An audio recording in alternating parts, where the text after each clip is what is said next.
This Boston Globe piece over the weekend, you saw this? The headline, Deportations to Begin. President Trump calls for tripling of ICE force, riots continue. Yeah, although we've already deported a couple 100,000 people, haven't we? And I mean, the deportations are at a record high right now. Then markets sink as trade war looms. Worldwide stocks plunged again Friday, completing the worst month on record as trade wars with both China and Mexico seem imminent. Actually, the U.S. raising tariffs, pulling out of these trade agreements. Some stocks will fall. Those stocks that depend on a financialized global economy. But the stocks of companies in the United States that do business in the United States, they would boom. The steel manufacturers, the car manufacturer, anybody who's manufacturing anything in the United States for consumption in the United States, their stocks would go up dramatically.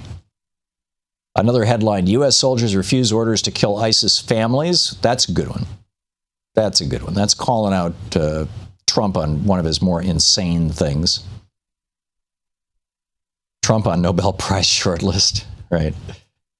New libel law targets absolute scum, in quotes, in the press. This is how Donald Trump has referred to reporters. A Republican-controlled Congress last night passed sweeping changes to libel law in the United States, moving the bill to the desk of the new president, who has promised to sign it. The legislation will make U.S. libel law similar to Great Britain's and is expected to expose journalists to frequent high-dollar lawsuits. In the UK, they don't have a First Amendment. And so if you write something unflattering or say something unflattering about even a public figure, even a politician, that politician can sue you. It's pretty draconian. And it actually happens more frequently than you'd think. I mean, this is incredible. Inside, NASA engineers halted the launch of an unmanned probe amid fears that its new gold leaf trim will interfere with the radio communications. Oh, my. Heavy snow closed Trump National Park for the first time since it dropped its loser name Yellowstone in January. Education Secretary Omarosa Manigault summoned PBS officials to Capitol Hill to discuss remaking Celebrity Apprentice using hand puppets. A Trumpian to begin to remember. The president's first romance novel was yanked from the shelves after the publisher acknowledged portions were cribbed from a May 1986 edition of Penthouse.